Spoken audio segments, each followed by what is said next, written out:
is up, sports fans? We are back for another episode of The Fan and the End. I'm your host, as always, Stephen Rychel.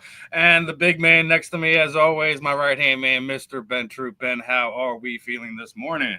Man, I'm good, man. We get to I get to have the nightcap. Nothing against y'all. Shannon Sharp and Chad Ocho last night on South Florida Tribune, and then I get to come back on today, the Fan in the End. Hey, man, let's do it. Let's do it. Yeah, we're gonna get right into this, man. And it seems like we always have to talk about this, and it's starting to get ridiculous. Chris Sims again going after Jalen Hurts with his list. I'm gonna put they put a graphic out, right? And normally I don't have a problem, right? We already had Chase Daniels basically saying, well, I'm not gonna make him a guy I would start my franchise with. You can make that argument, whatever, but Chris Sims has been, for whatever reason, man, he's been so hard on Jalen. At this point, I listened to the thing, and it's basically he's discrediting him. He's saying, with the team he has around him, he should be going to NFC Championship games. He should be winning Super Bowls and things of that nature. When have we torn down guys because of the team around him? Did we tear down Tom Brady because the guys he had around him? Not granted, he didn't always have the Randy Mosses and things like that, and unfortunately, he didn't even win one with Randy Moss. Mm-hmm. But are we tearing down other quarterbacks because who they have around them? And I'm going to pull this list up, right? All right, so Chris Sims is. His top four is your normal suspects. Lamar, Josh, Joe, Patty. Got you. No problems going there. None. I don't have a problem with that. I mean, we can make the argument maybe Burrow shouldn't be in there, and that's where you would probably throw somebody like a Jalen. But let's move on to the next half of this, and this is when we have some freaking problems here. Matthew Stafford, he's won a Super Bowl. He's been one of the top guys in the league. Was within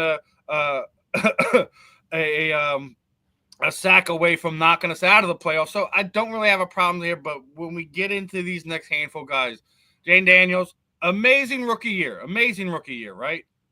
Shouldn't be 5, but all right. Then we get into the issues. C.J. Stroud, Justin Herbert, Baker Mayfield. Even though Baker's beating Jalen in not only in the regular season but in the playoffs, I get that. But then the line that goes right above, the truth hurts. The truth is going to hurt Chris Sims in a minute, because this is he's probably the worst nepotism baby that we've had in the National Football League. The worst, arguably. So why are we sitting there tearing down Jalen Hurts over this? I don't get it. Ben, I need your thoughts here. Number one. I don't have a problem. I don't have a problem with the Big Four or whatever you want to call them. I don't have a problem with that. Everybody know Lamar Jackson. I don't think they make people more talented than him. Josh Allen, hey, he's coming off an MVP season, even though he's second team All-Pro. Joe Burrow, since he came to Cincinnati, he's done for Cincinnati what Cam Newton did for Carolina. He's made them relevant. They've already been to a Super Bowl. They didn't win one. And obviously, you got the boy wonder, the face of the league himself, Patrick Mahomes. Outside of that, I don't know what he's talking about. Jaden Daniels did have an incredible rookie season. C.J. Stroud, 2 years in the league, won the AFC South twice. Matthew Stafford, been to a Super Bowl, has been about as rock solid. Baker Mayfield, really? Baker Mayfield. Here's why the truth really hurt. We are so enamored with regular season stats, regular season games. And I get it. We got to go through a whole season, and we love it. We love it. Did anybody get at Ben Roethlisberger for being on a team that was already assimilated when he got drafted by Pittsburgh? No one said a word. Did anybody say anything about Brock Purdy? Oh, because of where he got drafted and when he got drafted, that he just got his money from the San Francisco 49ers. Got it. Here's the thing, though. Brock Purdy, Baker Mayfield, C.J. Stroud, Jaden Daniels, Lamar Jackson, Josh Allen, Joe Burrow. All the guys got to come. Oh, no rings. None. I'm talking about none. Because here's the thing. You have to beat 2 people to get a ring. You got to beat Patrick Mahomes, and you got to beat Jalen. Well, what has Jalen done? I could beat Patrick. in the Super Bowl. I think the thing about it is this. I am starting to come around saying, listen, man, nobody likes us. Everybody hates us. Y'all got y'all, anthem song. They're doing all they can to discredit Jalen Hurts. That's why Jalen Hurts is my what's up, Josh? Jalen Hurts is my silent assassin. He gonna hit you with that $1 million smile. He gonna say he gonna dominate these press conferences, and he gonna F you up on Sundays. Pardon my, he is. And this, look, and this is what he really does the best, though, Steven. He doesn't address them. He ain't gonna come on and say, Chase Daniels, because that give him credibility. He ain't gonna come on and say, Chris Sims. They don't give him. No, he's gonna say, I went to a Super Bowl without Saquon, and when I went back to the Super Bowl with Saquon, who was the MVP? Oh, I was the MVP, right? Well, I would have been the MVP. You don't think one person make a difference? When Jared Goff went to the Super Bowl with Sean McVay, who did he not have? He didn't have Cooper Kupp. When he went back to the Super Bowl, it was Matthew Stafford with Cooper Kupp. Who got MVP? Cooper Kupp. Well, the Cooper Kupp is that big of an impact for that offense. We're going to see if Devontae Adams can fill that role, but that's a totally different thing. The thing about it is this, and I'm going to keep saying this. If we're talking Chris ain't wrong here. Chris ain't wrong right here. I'm going to throw this in here. Hurts and Baker should be higher than Daniels and Stroud. Look. Yeah, no one's talking about C.J. Stroud, amazing rookie year. Now, last year, they looked bad. They weren't the team that everyone thought they were. No one's putting that on C.J. Stroud, and I don't get it.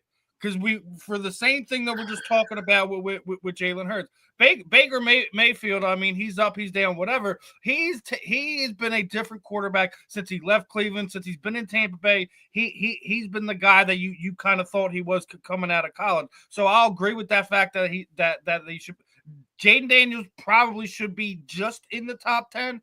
It was his rookie year. They had one of the easiest schedules in the NFL. They won a bunch of those games on last minute heroics. Not trying to take that away from Jaden Daniels, but you have to show that's over a bigger picture. Did he look good in the playoffs? No, he didn't look bad. But hey, when it came down to seeing the Eagles in the championship game, what happened? They got 55 dropped on them. Stop playing with me. I love Jaden Daniels. Hold on.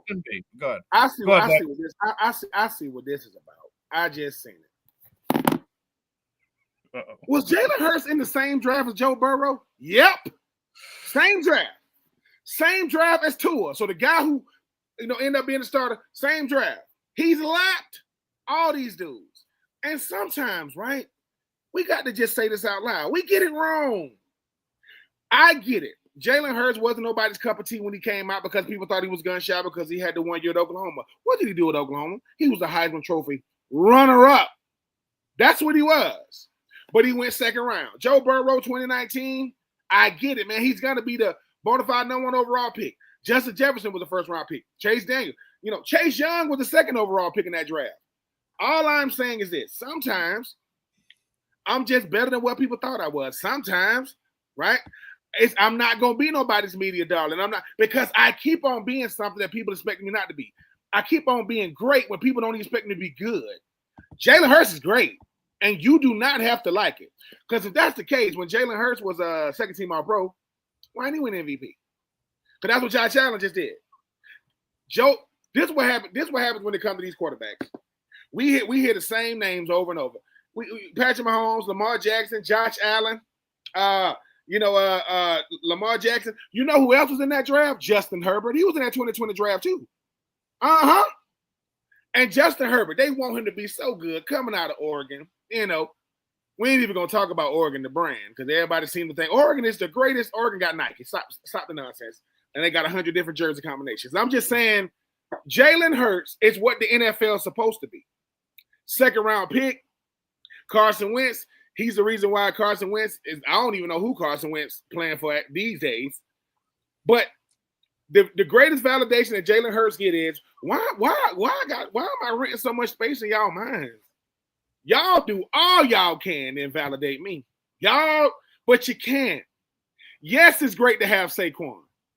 I was doing it before Saquon got here. Yes, right? And I've done it everywhere I've been, college and pro and high school. I haven't just got like this, right? I get it. Y'all gonna say, well, of course he's gonna be good because they got AJ and they got Devonta Smith and they got Saquon and they got Lane Johnson. No. Carson Wentz had a lot of those guys. He had that type of team too.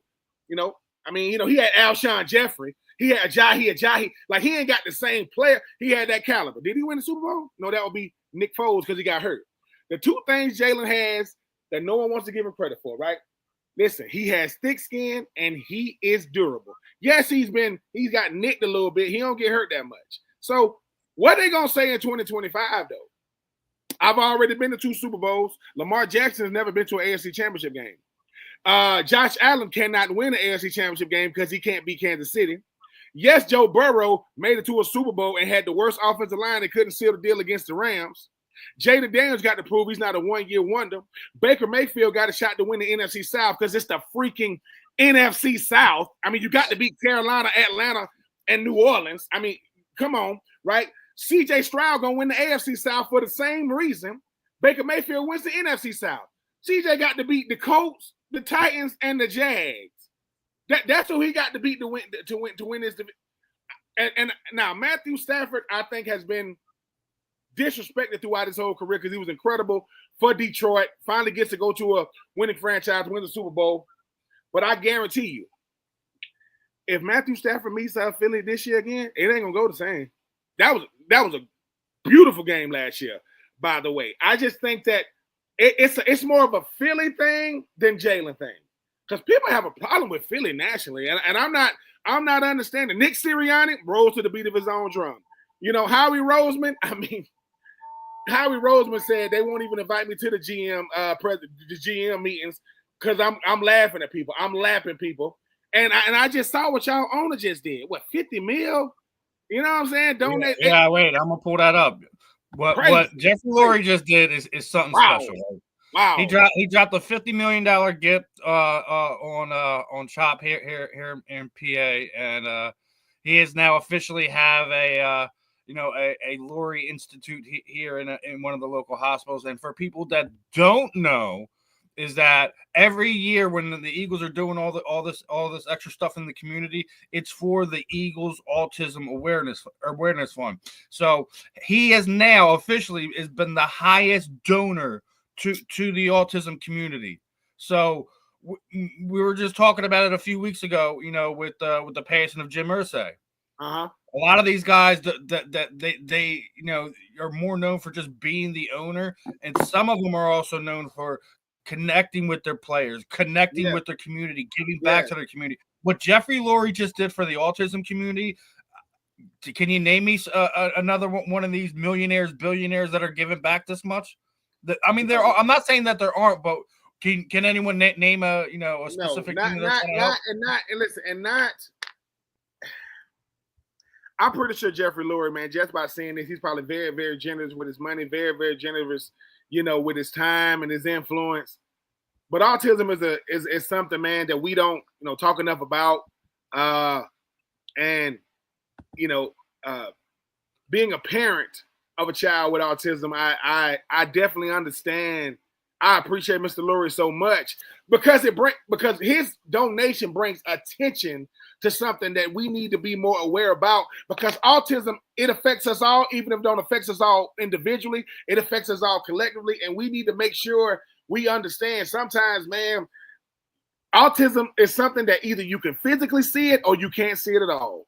You won't be able to. So, Mr. Lurie, listen, salute to you. And once again, people going to say, well, is he doing this because of the momentum? No, you only seeing it because of the momentum of what Philly's doing. He's probably doing it. Good seasons, not good.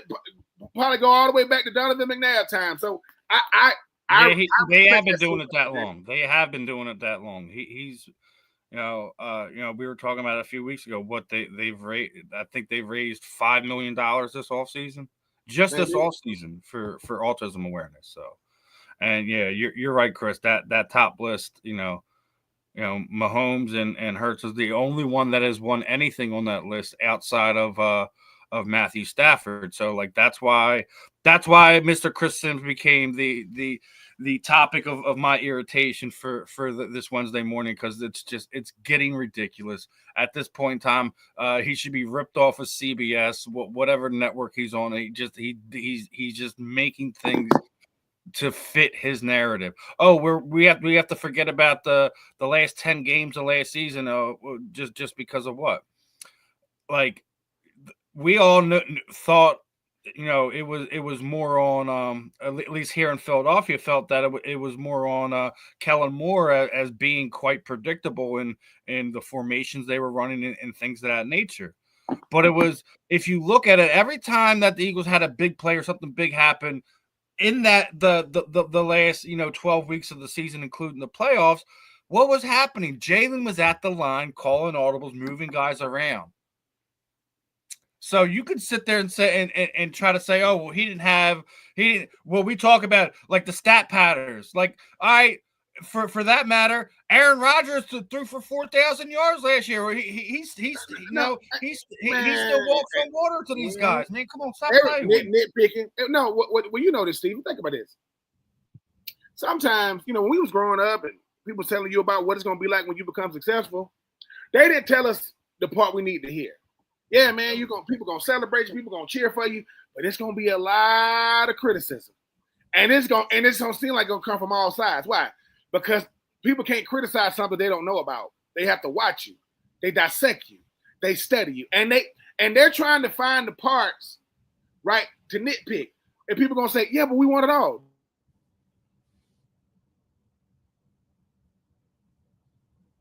They don't want to talk about the fact that your coordinator is now a head coach. Coordinators don't become head coaches unless they was on good teams the previous year. Remember Ben Johnson? How did he become a head? Oh, he was with Detroit. Aaron Glenn. He was with Detroit. Brian Schottenheimer. I don't know how he got a job. Brian Schottenheimer is about as shocked as we are. Like, you sure you got the right number? Yeah, this is Jerry Jones. Hey, man. All I'm saying is, look, my son plays quarterback. Right, he's going into his junior year. When he asked me, who should I be looking at? Look at Jalen Hurts. And I go, don't look at the way he plays. Look at how he is and how he plays. Just look at him. That soundbite with Saquon Barkley come up to him and say, man, do you ever get nervous? Yeah. You ever doubt yourself? Because that's the best running back in football. Coming up to his quarterback asking him, do you? Yeah. Because you know what Saquon is really saying? Dude, because I don't ever see it. I'm out here with you every day. Like, this dude's – and think about it. A 2,000-yard rusher could have broke the record. Is going up to Jalen Hurts and saying, hey, dude, do you ever have doubts? Do you? Yeah. Of course. But that don't mean I'm not him, no. That don't mean I don't prepare like I'm. So that's what Jalen Hurts does the best is, hey, man, what Jalen at? He over there in the fire. Why would he go? Because he fireproof. He want all the smoke. He want all the heat. Jalen says, whether it's Jalen Carter, Jordan Davis, Nakobe Dean, Nolan Smith, you know what I'm saying? I mean, Quinyon Mitchell, you name them. Devonta Smith, Lane Johnson, A.J. Brown. It starts and finishes with Jalen. And he knows that. He goes, as the quarterback, right? I have to be a great teammate for my teammates. I have to be a great ambassador for this team. I'm the face of this team. I'm the face of this freaking state and city. If we want to keep it a buck. And I don't care that Aaron Rodgers in the Pittsburgh. He ain't the face of PA. That is Jalen. So, and here's the thing. You know what Jalen has that even Aaron Rodgers don't got? He's been to two of them. Aaron Rodgers only been to one. And the one he won, he beat freaking Mike Tomlin and them. So, yeah, Steven, it's hard not to admire and root for a guy like Jalen, because Jalen say when they can't beat you, they got to make stuff up about you. Even in the freaking media. These former quarterbacks, Chase Daniels, Chris Sims. Chase Daniels get asked about, every time people see him, they say, hey, man, what was it like playing for the Saints? You know what I'm saying? Like, what was it like? Chris Sims, hey, man, your dad was awesome, man, when he played, for the Giants, man, winning 4 Super Bowls or whatever. He played with Lawrence Taylor and all them. Oh, you played in Texas, right? Cool. And then before he walk away, they go, what the hell is you talking about with Jalen Hurts? Like, what is you talking about? What? I ain't really come up to you to really talk about, what you done. I'm talking about what you doing. So if quarterbacks up for the Hall of Fame get held back or held out because they didn't win Super Bowls, but yet when they win in Super Bowls, you wouldn't start a franchise with him. I think he's only as good as the players around him. So if the players around him are better than him, yeah, why they ain't win the Super Bowl MVP in the biggest game of the year? Yep. All I'm saying is no one understood how much Hines Ward meant for that first Super Bowl team that Bill Cowher Super Bowl till he won Super Bowl MVP. And I get it. Tom Brady played in a lot of Super Bowls. He wasn't all. At first it was Adam Vinatieri. Then it started being him, right? The best players shine in the biggest moments. Why Patrick Mahomes done won 3 Super Bowls? He got 3 Super Bowl MVPs because he shined in the biggest moments. People say, well, how many Super Bowls he played in? Played in 5. Well, why he got 5 Super Bowls? Oh, because he lost to Tom Brady. Who else he lost to? Jalen Hurts. Hey, people don't want to do this, man. I'll do the banter back and forth, you know. And like you say, Chris, let's say it. Would you be in the booth if your last name wasn't Sims? We don't know. Because saying stuff like this, they be calling your dad. Your dad like, Chris, what the hell is you doing? What are you talking about? Now you got us both looking crazy. And I played with Chris Sims for a hot minute down there with the Tampa Bay Bucks, him and Brian Greasy and Jeff Garcia. So he a lefty. I don't know Chris personally, but Chris, if you're listening, you should be listening. You gotta do better than that. I like your little tears, surgery and all that kind of stuff. But why you got the top 4 and only one of them won a Super Bowl? I would think that a Super Bowl winner would be in your top 4, right? He beat the guy. He's beaten all of them. Everyone in that top 4. He hasn't lost to any of them. He beat Lamar in Baltimore. Beat Lamar in Baltimore. Beat Joe Burrow in Cincinnati. Beat Josh Allen. And we keep it in the buck. And we keep it in the buck, though, Steven. He beat Kansas City twice. They just lost by field goal in the Super Bowl. It was, come on, man. We don't look. I also remember that the year before we beat Kansas City in Kansas City. So listen, he's doing the hardest. He's beating these guys in their house. In the house, and you're still gonna put them up. Like listen, it's like we were talking about how we were just talking about the whole Angel Reese and Caitlin Clark thing, and we will get to Angel Reese in a minute, because when you're sitting there saying, like, when you're looking at it and it has to be hate. It has to be hate now for Chris Sims. There's something that he's just made about Jalen Hurts. I don't know what happened. We don't know. Like that's the only other explanation at this point. Listen, let me tell you something.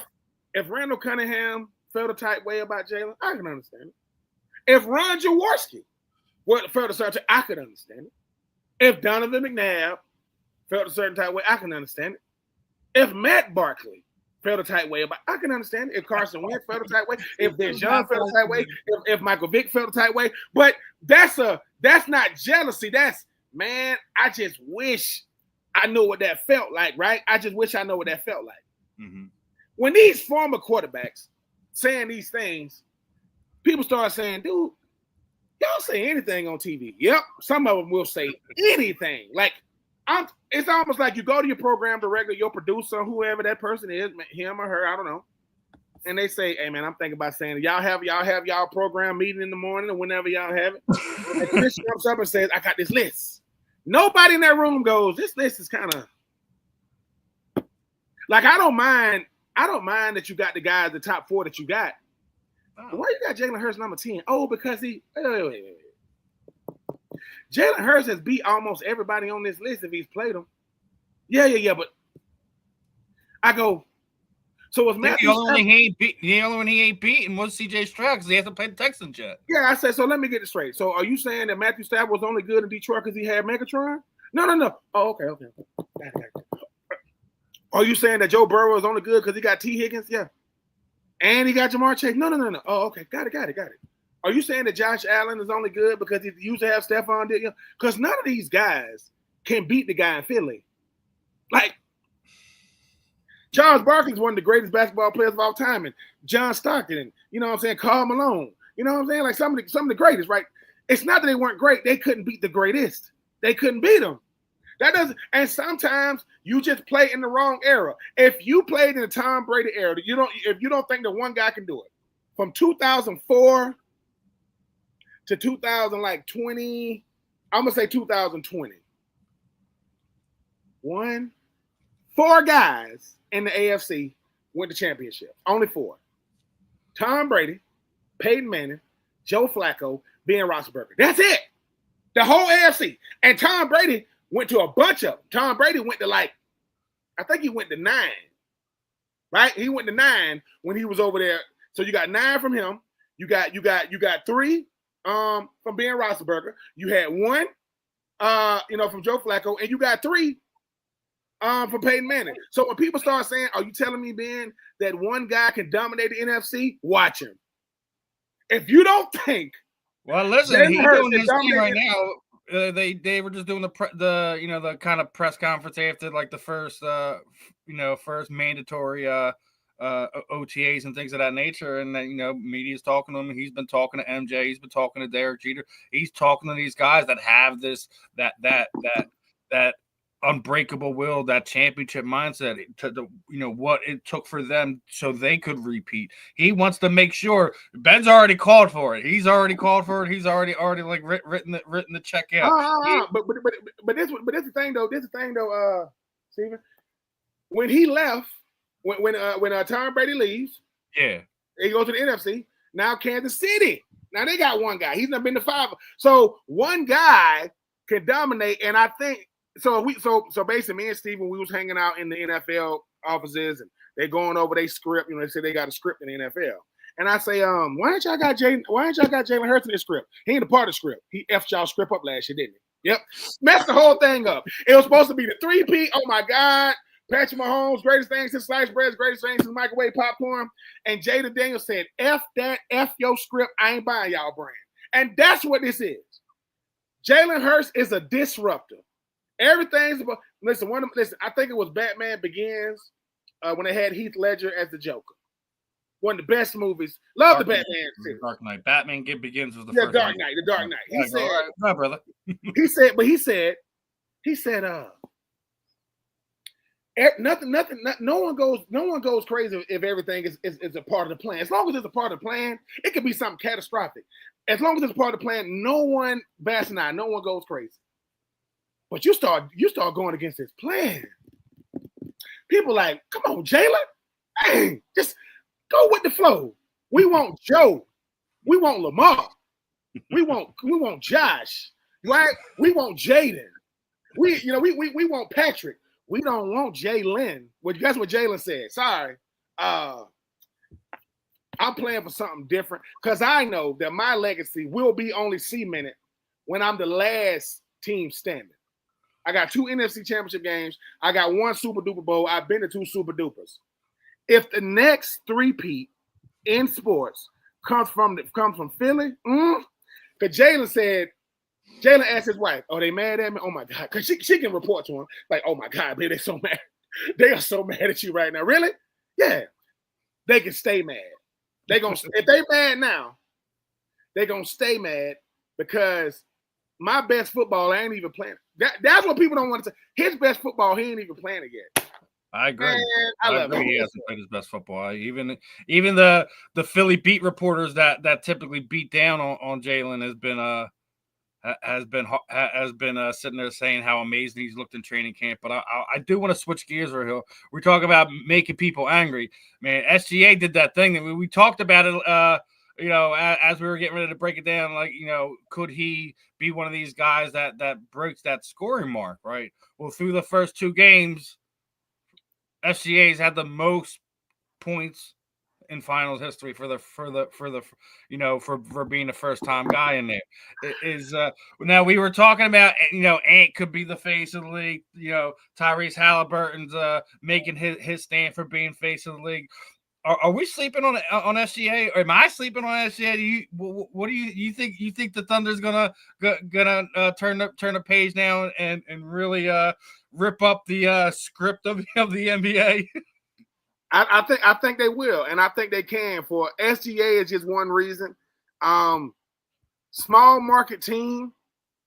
Once again, not a part of the core fabric of the NBA. That would be like the Knicks, the Lakers, the Celtics, the Milwaukee at this point, the Nuggets. But yeah, I think SGA could have easily won the MVP 2 years ago. They didn't win. It went to Jokic, and nobody's going to bat an eye if you lose to Jokic. Yep. But the reason why SGA I think is going to be the face is because once again he's unsuspecting, unassuming, right? And will he break the points record? Yeah, for this reason. I don't think SGA cares nothing. At this point, he don't care about being efficient. Not in the finals. He want buckets. I don't care how I get to 30. I'm going to get to 30. I don't care how it looks. He looked more like James Harden efficiency-wise. I'm just going to get up shots. I don't care. I don't care about being, 12 for 18. No, I'm going to be 15 for 29. I'm throwing them things up. But I like SGA. No one talks about this when it comes to the MVP. You got to be likable. It shouldn't be that way, but he's very likable. He seems like a guy from Canada. Saw him recently in the Olympics against Team USA. SGA man could hoop though, man. Like he nasty out there. Like not the same game, but his game is real. He got a game real similar to like an Allen Iverson. He can take a game over. SGA he's nice. Listen, people say, why he got the cornrows in his hair? I guarantee because of probably AI. Listen, Michael Jordan is the greatest player to most people, which he is in basketball. Then you got LeBron James. Then you got, Kareem Abdul-Jabbar. You got Kobe. You got some greatness. I've never seen a player have a bigger influence on the game than AI. AI, no one wants to talk about the influence of AI. AI, the reason why you got a dress code. And like a lot of these players growing up, they say, man, Allen Iverson was. And once again, Allen Iverson was hated for two reasons. One, because he dominated, and two because he did it in Philly. People do not like. Now, I know people are going to say, well, Ben, you don't like Bryce Harper. I don't like, and it's not because Bryce Harper played for the Phillies. It's just because Bryce Harper. Bryce Harper talked too much trash to me, but that's another show for another day. We'll get to that on another. We'll get to that. But to answer your question, SGA, there's nothing about his game that you can criticize a lot. He's MVP of the league. Listen, MVP of the league, MVP of the finals. Okay, now we talking about something because Kobe Bryant said, may he rest in peace, he said the only thing that gets respect overseas is championships. You start winning championships in the States, oh yeah, man, you're a world champ. So he got to finish it. They could be up 2-0, even though Halliburton and company came back game 1. Game 3 is, and I actually want to talk to you about that. I think the NBA is really dropping the ball and showing how much they do not care about these two teams because they had to digitally add the finals, the championship logo onto the broadcast. It wasn't there on the floor. How are we sitting here on this day and age? You have an NBA finals and the logo isn't on the hardware where you have to digitally put it in. Now they can sit there and say it's a money thing, but can you remember a time? Any time over the since technology has taken over the last 5, 10, 15 years, however far you want to go back, that the logo was not on the floor. No, and shame on the NBA for that. Shame on Adam Silver and those guys for that. Come on, man. Let's just say this out loud. Yeah, yes, the NBA would have loved to have the Knicks in the finals. We get it, just from a viewer standpoint, just from a tradition standpoint, but you don't. You got two small market teams. No, Reggie Miller didn't make it all about him, in the Eastern Conference Finals when it was, the Pacers and the Knicks. But you got one thing to do. It's the freaking finals. Why ain't the logo out there? Like, think about that, though. That's where columnists, analysts, journalists, onlookers, fans, casual fans, they're saying, what about this court? What's wrong with that court? What you mean? Don't they supposed to have? Yes. Not just that, and it's not even just the hard word. There's fans buying bootleg jerseys to have the freaking NBA Finals logo printed on it because the NBA isn't having it. What are we doing? You're sitting there wondering why you're failing with the fans, why your product is going in the toilet. This is why you're not even investing into it. Yeah, that's a once again. You know, me and Steven, we sitting here. Now we're at the NBA offices. They're getting ready for the finals. And everybody going around the room talking about SGA and Halliburton and the Pacers and OKC. We go, do we got everything? Do everything look? We supposed to, like, hey, we got to have some models come out with the jerseys on. What do you notice about these jerseys? What do you notice about them? Nothing. They look good. Do they? Usually, like I say, okay, when I was in a bowl game in college, usually they'll put a patch on your jersey to solidify what bowl game, whether it's the All-State Bowl, the Sugar Bowl, the Cereal Bowl, the Chili Bowl, they're going to put something there. So this is the NBA Finals, the creme de la creme. There are some of the greatest players in NBA history have never played in the finals. Where is the finals logo? Oh, Ben, do we got to call NASCAR to show y'all how to do this? NASCAR know how to do it. NASCAR knows. NASCAR said, listen, not only are you going to know who our sponsors are, you better be lucky they don't got to announce them on the live broadcast because that'll take an hour itself. I get having too big, and I get the logo was too big, but there's nothing there.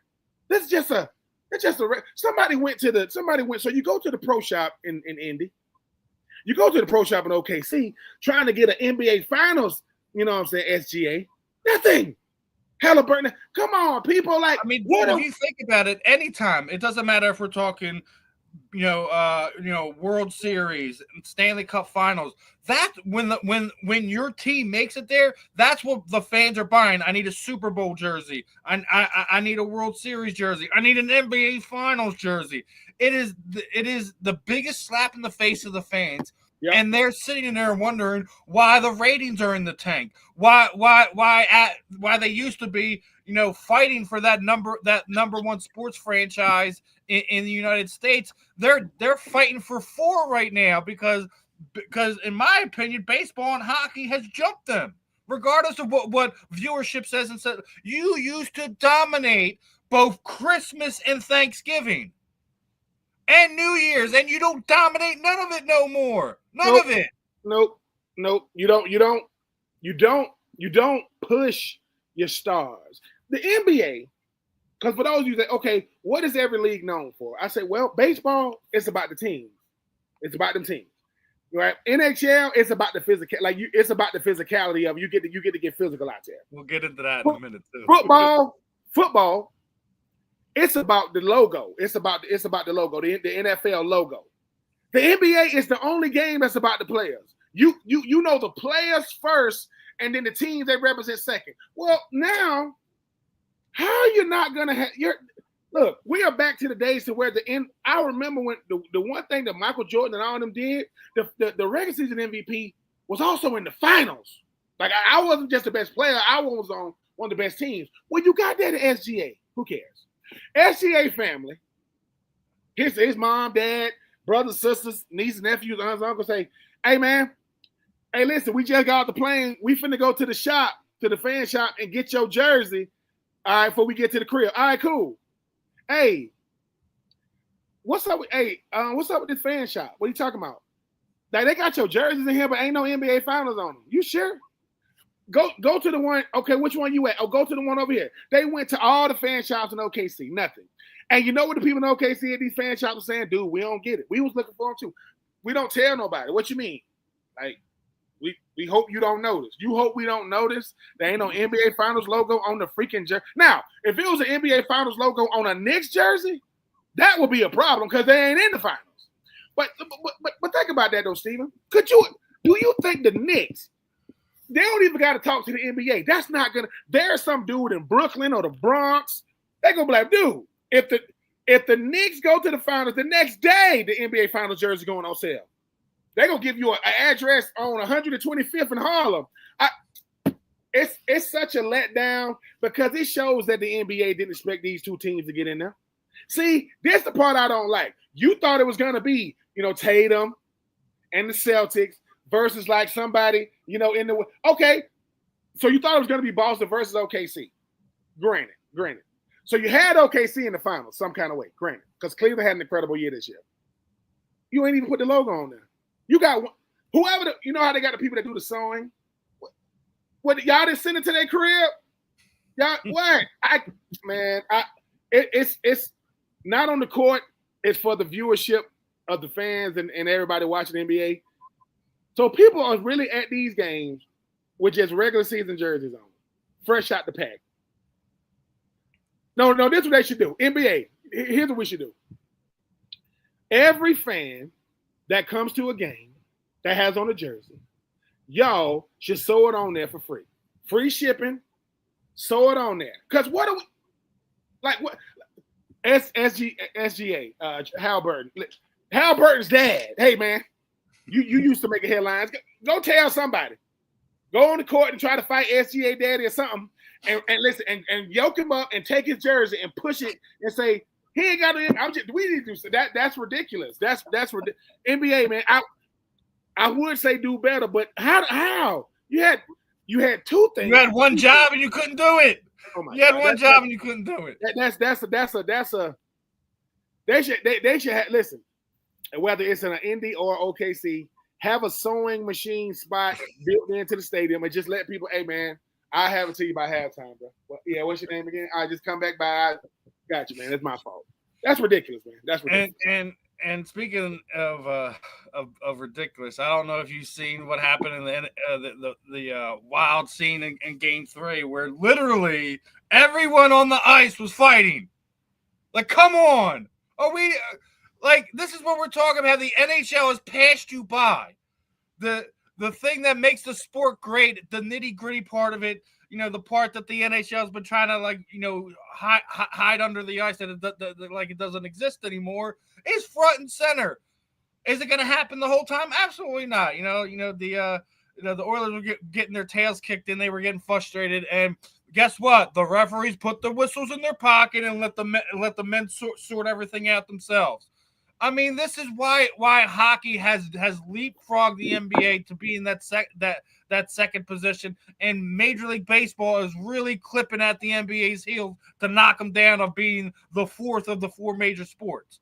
It is absolutely ridiculous. Love to see the energy from the players there for Lord Stanley Cup Finals, and you got the Edmonton Oilers and the Florida Panthers are I mean, hey, you know what? You want to see the guys that are giving their all, man. Well, think about this, Steven. Okay. We getting beat up real bad. All right. So what we gonna do? We're gonna do what anybody would do. Whether it's the game, whether it's the Stanley Cup Finals or not. Anybody that's ever been getting embarrassed for too many people watching, you finna create a diversion. What you finna do? I'm finna throw a punch. I'm finna do something. Why? Because we all get frustrated, right? At least in hockey, it's a part of the game. Now you're gonna get ejected depending on how crazy it is. You're gonna throw your gloves off it. But let me tell you what that's great for. That's great for the fan. That's great because if you're a fan of your team and they getting demolished, swing on somebody. Yeah, show because we'll make all kinds of stuff. At least they showing some real fight by fighting. Yeah, so exactly. I mean, to those people who say, "Oh no, they just doing that because they was losing," you've never won anything. You've never played anything of significance. Because let me just go ahead and put it out there, okay? All of us are sore losers. We just show it in different ways. No one wants to lose. Like when people say, "Hey man, you got to be humble in defeat." Says who? Who say I got to be humble in defeat? Well, I'm gonna be humble, but it's not gonna be your definition of humility. It's gonna sound like I was pissed because I was. So it's like if we're losing, we're getting embarrassed. And they coach is like, dude, I mean, well, that's it. Y'all just gonna take a line down. They probably give each other that look. Hey, bro, I'm finna swing on them. And I like the fact that the refs buried their whistles. They wasn't. They said, look, man, cause the refs like we know we here to ref the game, but we get it. You know what I'm saying? Like we thought y'all would have been fighting waiting for this. So the fact that y'all waiting, but no, I can respect that because once again, both teams trying to win a Stanley Cup final, but they both understand we still have an obligation to these. If we're on the loser squad, let's show our fans, let's show our team, let's show our supporters. Look, man, we gonna go out swinging. Literally, we gonna go out swinging, and I respect that because think about this, Steve. They don't do anything. You thinking, oh, y'all get all the way here to just lay down like that? And who knows? I don't know if that's gonna spark anything or spur anything, but at least that other team know y'all might listen. Y'all might have won the war today, but we gonna win this battle. And we got some ejections, I get it, but hey man, it's Stanley Cup Finals. Everybody's watching. This is what our product is. This is what our brand is. Let's do it. And listen, that's why I said that's why they're kicking him in the teeth. And speaking of kicking in the teeth, man, I got to touch on this. I said I was going to touch on Angel Reese, and it's not about her playing in the court, right? So BET does their Sportswoman of the Year, right? And you would think that undefeated world boxing champion Clarissa Shields would have been the perfect choice for this. And Clarissa made a point of it, made some comments. I'll pull it up in a minute. But it doesn't go to Clarissa Shields. The BET Sportswoman of the Year goes to Angel Reese. I got a problem. Clarissa Shields is a multiple division world champion. She's a multiple time Olympic champion. She hasn't been beaten in. She's made her attempt to go into MMA. Obviously, when she was on the Ari Helwani show a few weeks ago, she did announce that she is not coming back. That she retired. That through the fights and a few of the trainings, she wound up breaking her arm twice. So obviously, if she's doing that, she can't train for boxing. So she's kind of said, I gave it my go. I won my 2 fights. I dipped my toe in the water. I did what I had to do. So here's Clarissa's response to this, right?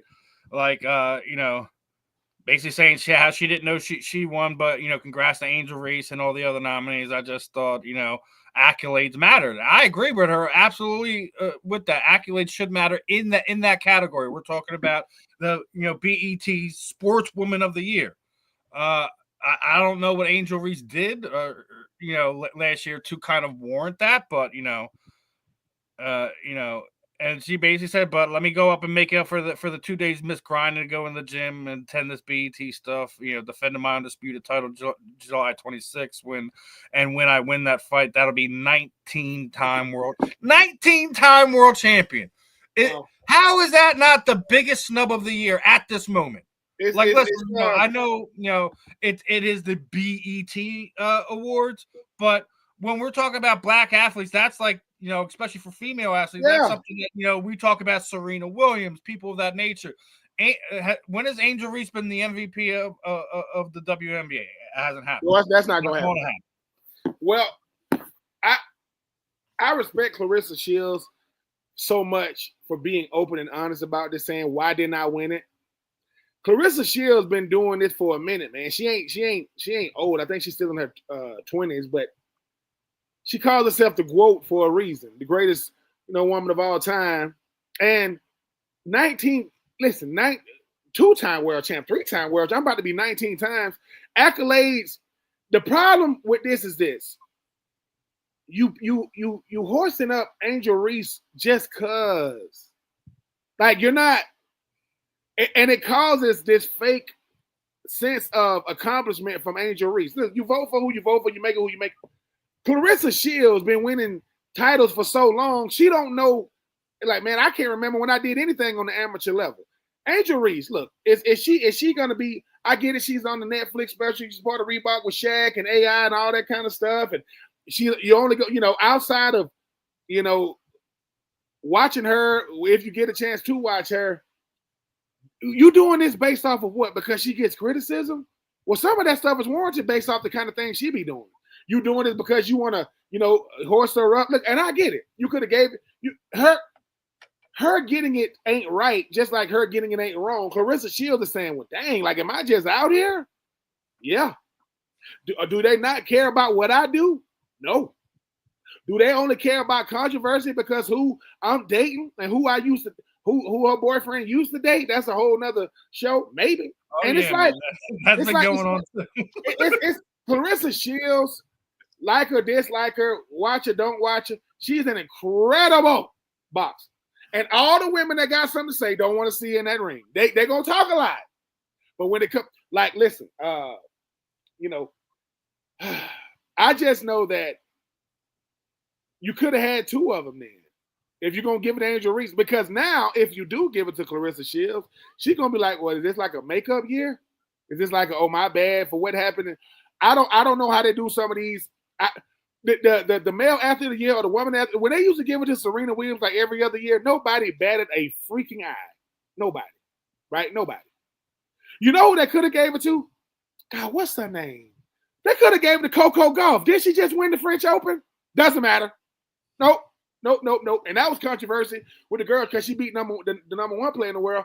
I just think that sometimes we are validating people for no other reason than validating them. It's nothing behind it. Angel Reese is a professional women's basketball player, and she's been in the league, now 2 or 3 years, and they gave her, female athlete of the year based off of what, even when she won it, she was like, for real? Yeah.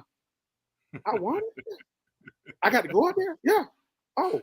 Because, and if Clarissa was in the building and didn't win the award, come on, man. Really? So, hey, congratulations, Angel. Another thing you could add to your mantle. But I'm like you, when she won it, I'm like, okay, like Coco Gauff, she just won the French Open. That go Clarissa. There are other black female athletes that you could have gave it to, not named Angel Reese. And when Angel Reese won, you know what? Did you have a list? Can we see the list of nominees? I bet you they ain't got no nominees. Because if they would have, if it would have been a nominee, they would have said, and the winner is Angel Reese. She would have been like, what? Hey man, listen. I love the BET Awards. Love what Kevin Hart did. I mean, I love the tributes. I love Jamie Foxx's speech when he was up there trying to keep it together when he almost lost his life with the health scare. I could appreciate everything, but don't do the gimmick stuff. Just don't, because I'm not saying Angel Reese is a gimmick. I'm saying don't do gimmick stuff. And BET, y'all know what I'm talking about. But I just appreciate Clarissa Shields saying, "Really, dude?" Like once again, see how she got to say, "Congratulations, Angel. This ain't nothing against Angel." Yes, the hell it is. Yeah, that's why you said, "Yeah, it is." See, what you really want to say is, "Really, BET," but you don't want to seem like you got beat. I don't got beat. If I'm Clarissa Shields, if they invite her next year, be like, I'm good. Yeah. She like, as I was there last year. She was like, yeah, but she would say, yeah, but you was getting ready to fight somebody. I'm always getting ready to fight somebody. You think I'm 18, 19 time world champion because I'm not fighting every year? I can only fight once a year because the people that want to fight me come to the fight and see me knock whoever I'm fighting the hell out. Mm-hmm. They go, oh shoot, she can fight for real. Like yeah. I've been doing it for a long time. Been knocking people out for a long time. From amateurs to pro, same thing.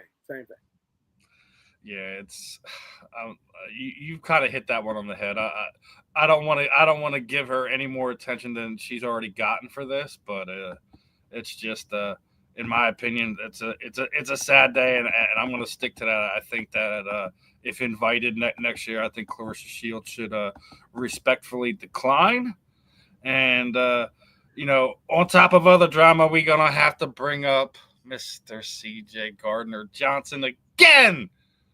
He is the scorned girlfriend that just won't stop.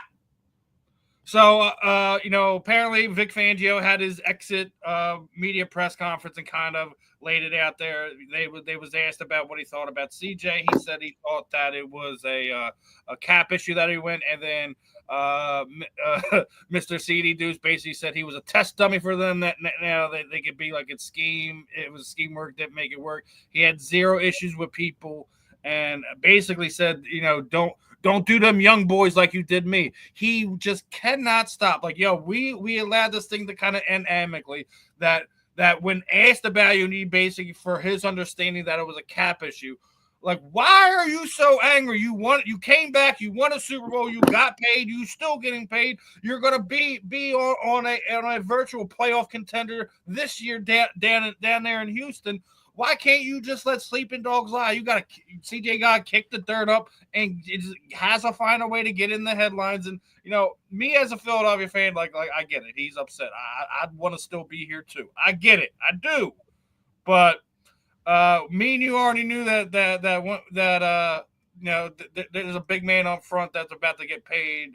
His name is Jalen Carter, and I do believe honestly that it is a cap issue that they're trying to make sure that he gets paid, that he's not going anywhere. You still have Jordan Davis as well, whose contract's gonna be up at the end of this year. So that is a cap issue, CD. No matter how much you want to sit there and say that somebody had a problem with you, that you want to run this, that, and the third excuse out there, let it go, my friend. Let it go. He can't. Ben, your thoughts on CJ? He can't. I'm gonna tell you why he can't. He said a lot in that post. He said, "Did the scheme not work, or did I make it work?" Well, I mean, you ain't the only one in the scheme. That's one. He said, I had zero issues. People had issues with me. Well, that's an issue. That's an issue. People got issues with you, right? And you're going to say it's a salary cap issue. Okay. It's going to be a salary cap issue for players on every team until to the end of time when it comes to NFL. Let me tell you how you make things easy for them. The same way you're talking on social media, you was talking on social media at the end of the season. You're saying this and saying that. You are creating a rift in the locker room because you are forcing guys to choose or pick a side. That's not the type of culture that Nick Sirianni is building. That's not the type of team that Howie Roseman is putting together. And that's not the type of atmosphere they want to be around. Chauncey, I'm going to say this, and you know this. No one player is good enough that your behavior starts being disruptive to the nucleus of the team. You don't believe me? Okay. There was a guy by the name of Terrell Owens. Phenomenal football player. Phenomenal. Gone from the Eagles. Andy Reid said, what'd you just say? Go home, and we good, right? Go home, and we good, right? I mean, and the list goes on and on when you start talking about incredible players, right? Antonio Brown, phenomenal football player. Pittsburgh, gone. Oakland, gone. Get to go to the Tampa Bay Bucks, was with the New England Patriots, right? Then got to go to the Tampa Bay Bucks, no longer in the league. Chauncey, there are a lot of very, very, very vocal players. I mean, that's not nothing new. And obviously Chauncey Gardner-Johnson was a vocal player, right? Graham was a vocal player. I mean, he talked all the time, and his teammates loved him. Loved every minute of it, right? The thing about Chauncey that Chauncey don't want to admit is this. As great as I think I am, we can win without you. And I know you saying, well, they ain't never went to no Super Bowl without you. Sure, the Eagles have. Good morning, Eddie. What up, Eddie? So I would say this.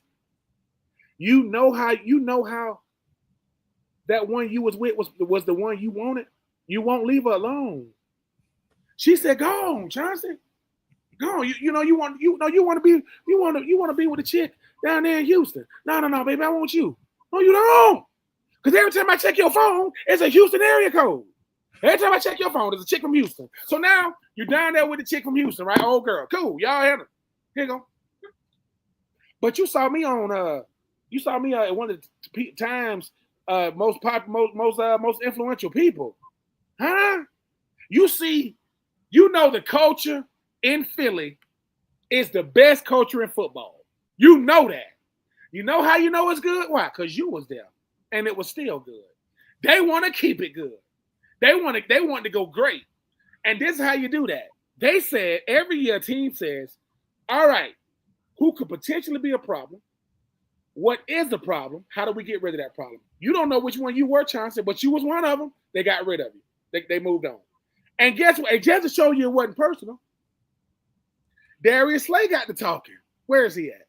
I'm telling you, they respect you, but they want the core nucleus of the locker room, right? Jalen Carter is outspoken, but Jalen Carter is outspoken to other players on other teams. He don't want to disrupt the nucleus because he knows I don't want to be the reason why we ain't winning, man. So, Chauncey, we get it. Philadelphia might not be the media darling of the NFL, but the Houston Texans show ain't. Oh, God.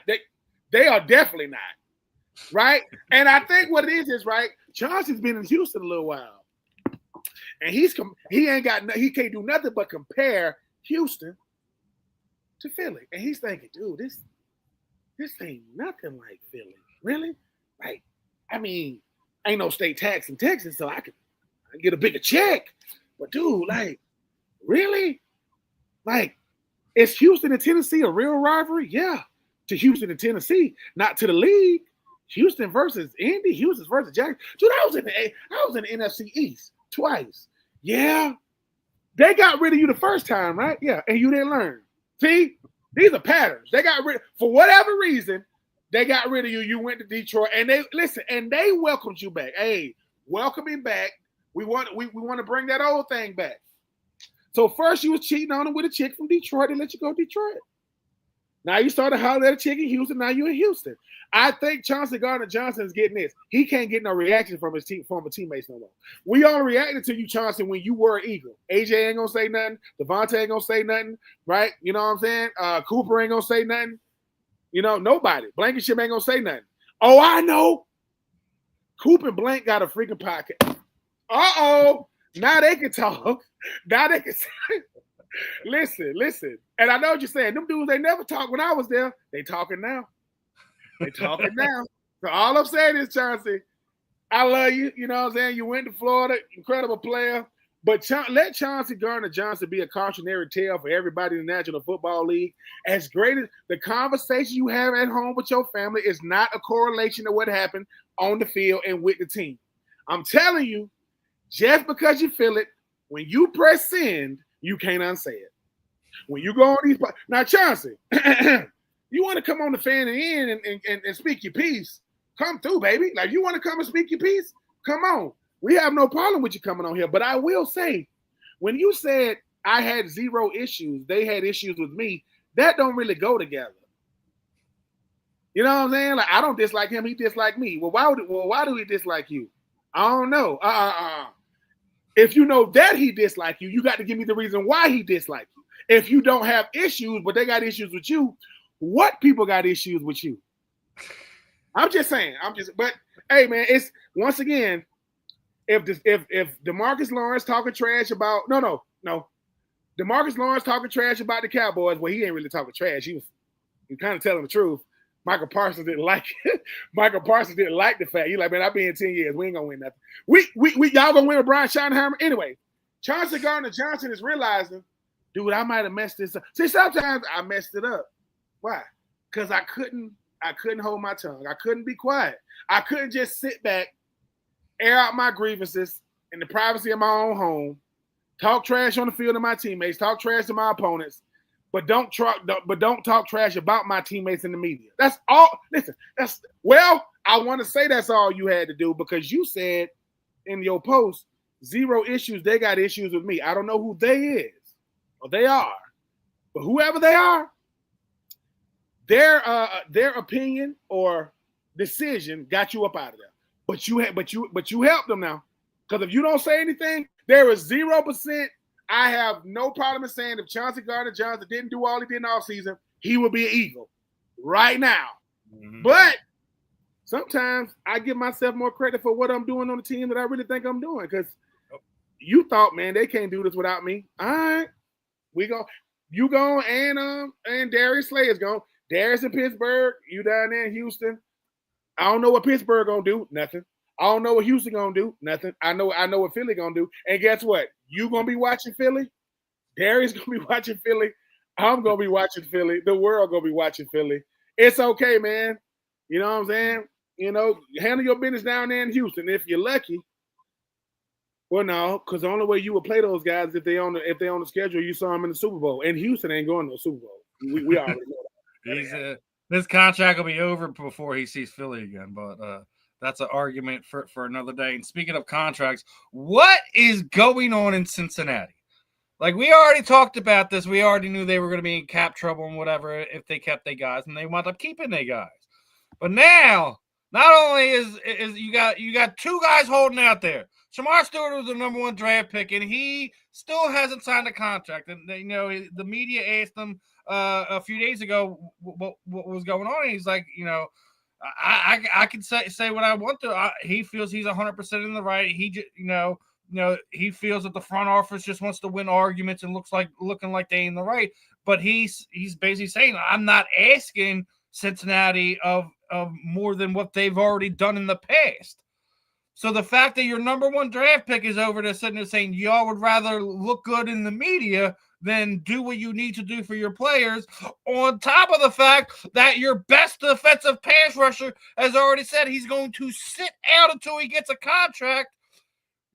As the two guys that you can't have arguing right now, you even had Joe Burrow basically saying this is a distraction. We need all our guys in camp. We need all our guys here right now. But no, Cincinnati wants to play this game of winning the perception battle through the media. You all need to win the perception battle inside your locker room. Inside the locker room. You don't need nothing else to worry about that. I do not get what is going on with Cincinnati right now. I can't for the life of me figure out what they're doing. It's beyond me. How are you going to have your best edge rusher, best pass rusher, fighting for a contract after you just signed over the last few years? You signed Joe Burrow to an extension. You signed T. Higgins to an extension. You signed Mr. Chase down there, one of the best wide receivers in the game, to an extension. So how are you sitting there?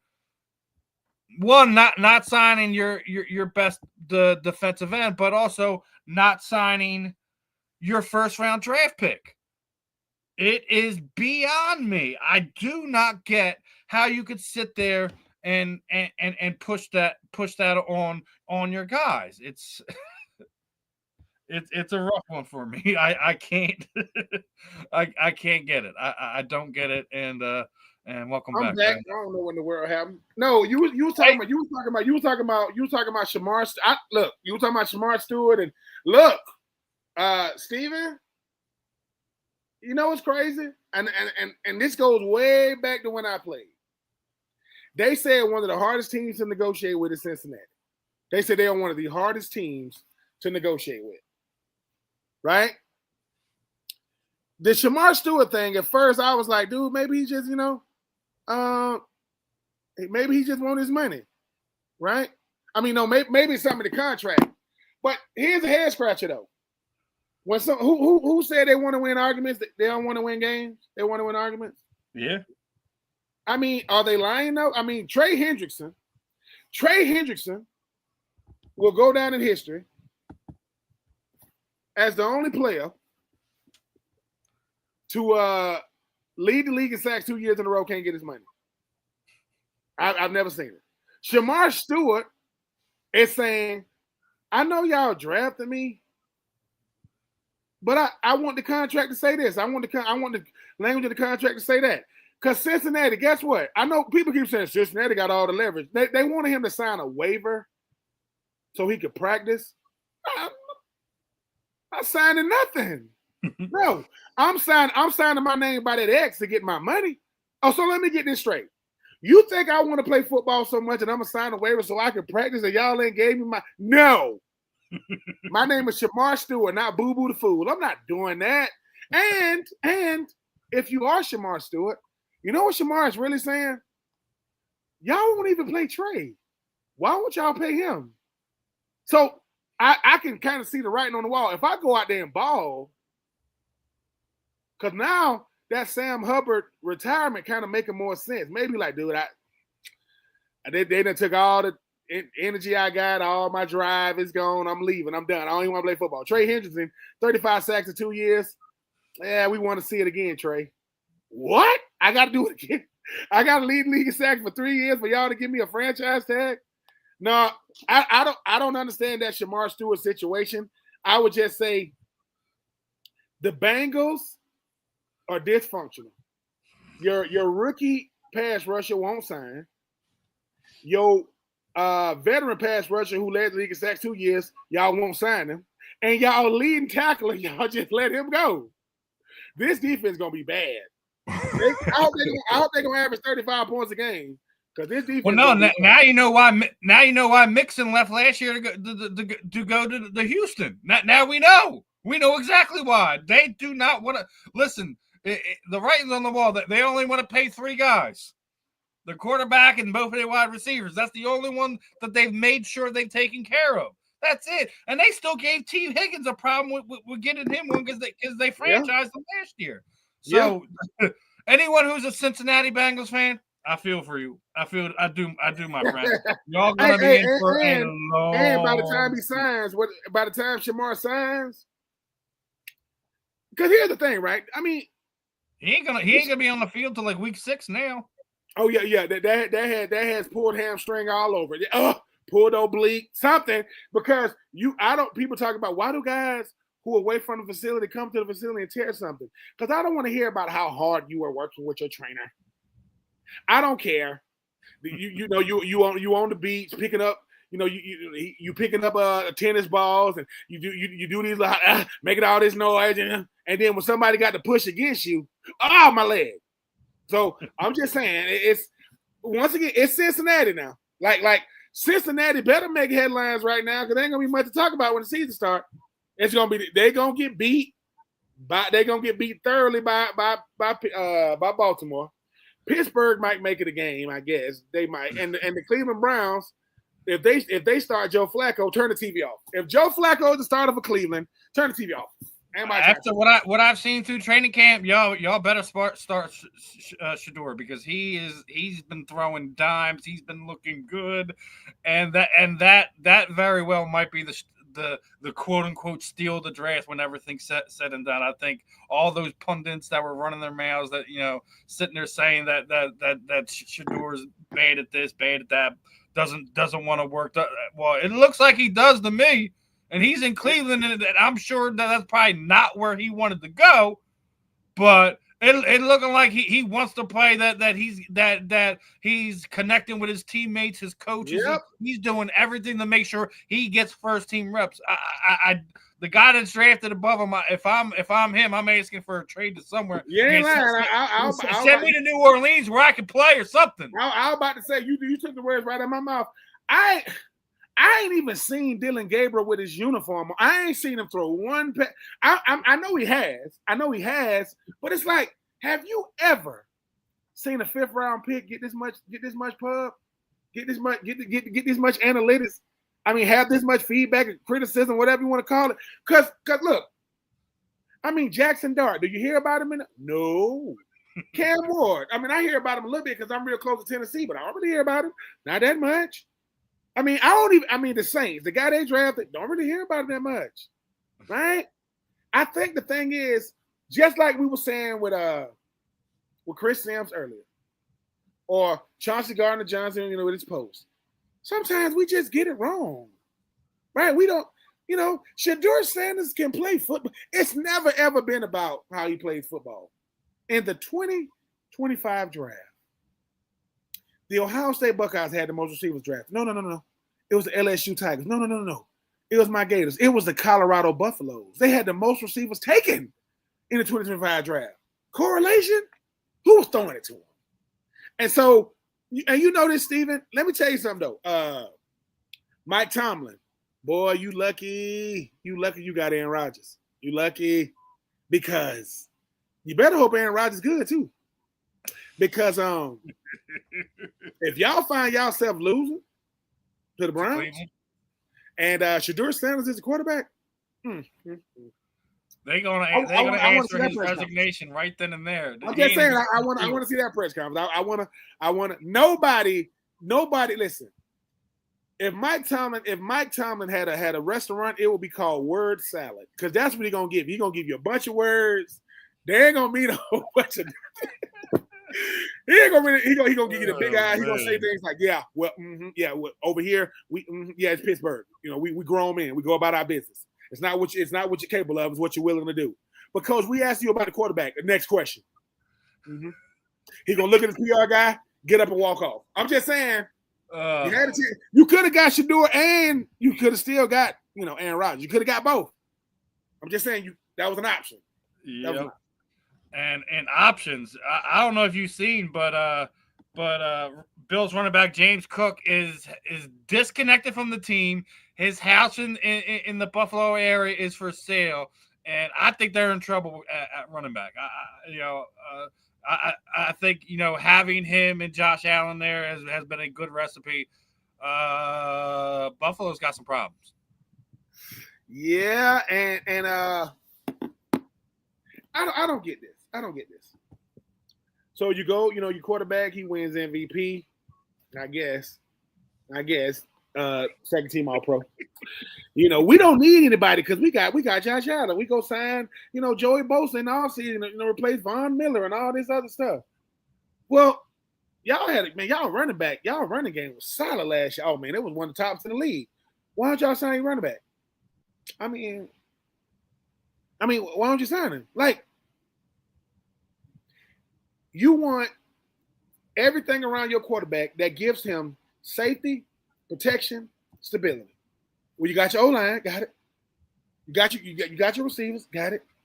Bosa what about your running game? Well, yeah, he was a need that you needed Bosa, to have. no. I'm not saying that Bosa was not a need. I'm saying Bosa don't run the football. That's what he don't do. And let me tell you something. About their weakness was not converting on fourth down last year. They have a problem with that fourth and short play. Well, here's the thing: if your weakness was defense, and you get an aging Joey Bosa, who his best years are definitely behind him, you hope that he got something left in the tank. You gave him a 1-year deal. You gave him a 1-year deal, right? Because he's been injury prone his last 2 or 3 years with the Chargers. But once again, GM 101, take care of the players that make your offense run. One of them, name is Josh Allen. Check. The other one, his name is Cook. First name James. The younger brother of Dalvin Cook. Like, okay, I'm some kind of way. My flight was delayed. I end up in Buffalo, and I just happened to be at the facility. And I'm in there with the GM, and they're going, "Dude, who are you?" I'm from the Common Sense Agency. Yeah, my name is Ben. I'm from the Common Sense Agency. Wouldn't it be common sense to take care of your running back? Yeah. And here's the thing, right? If you do sign him at this point, you don't know where he is. You don't know where he is mentally. See, because football, just like any sport, is a mental game, right? I don't get this part. The goal of any team is to draft, develop, re-sign. Draft, develop them, re-sign them. James Cook has been really, really good. Top 5, top 10, top 5 quarterback, top 5 running back at best, top 10 running back at worst. That's what you have in him, right? And I know what you're saying. Well, we got a bunch of other running backs too. They ain't James. I don't look. They ain't him. Exactly. So I don't. Buffalo. Listen, Sean McDermott. Look, I know you was a part of that tush push band. Does Cook have 1 or 2 years left on his contract? I don't know. Let's see, Eddie, when James Cook was indeed drafted, right? Well, hold on. Let's see. James Cook was drafted 22, 23, 24. Yeah, he got a couple of years left on his contract. But here's the thing, right? The last 2 years of his contract, last 2 years in the league, Pro Bowler 2023, Pro Bowler 2024. 4.9 yards a carry, 20 rushing career touchdowns, 2,638 yards. All I'm saying is the young man wants to cash out. No one wants to do the I want to play my contract out situation. No one wants to do that. I want to get my money when I'm having my best time, when I'm having my best career. I'm going to tell you why that's also important. You really, really think Jalen Hurts going to play this whole contract out? You don't think he's going to get a new contract?